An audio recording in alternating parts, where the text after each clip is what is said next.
गोस्वामी तुलसीदास जी महाराज ने तो जन्म से ही अनुभव किया, जन्म से ही देखा। गोस्वामी जी का जब जन्म हुआ तो बालक का जन्म होता है तो उसके दांत नहीं होते, पर गोस्वामी जी का जन्म हुआ तो सारे दांत थे उनके। बालक को गोद में लेते ही जो जन्म के समय उपस्थित माताएं थी, अब देखो दुनिया के बालकों का सौभाग्य होता है जन्म लेते ही ममता रूपी माताएं उसको पहुंचती हैं, उसको गोद में खिलाती हैं, उसको हृदय से लगाती हैं।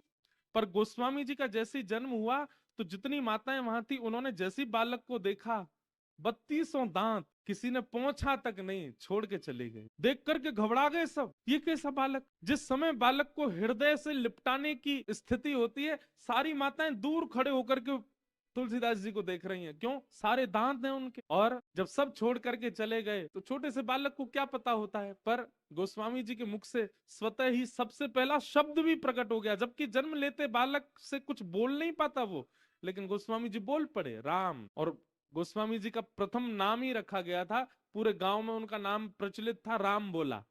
क्या नाम था? राम बोला। माँ ने प्राण त्याग दी। कितना सहा गोस्वामी जी ने। पिता ने मन में विचार किया, जो जन्म लेते ही अपनी माँ को खा गया, ये शुभ बालक नहीं है। तो एक दासी वहां थी, उस दासी से कहा तुम ले जाओ इस बालक को अपने साथ में। वो दासी ले गई गोस्वामी जी को, उनका लालन पालन करने लगी।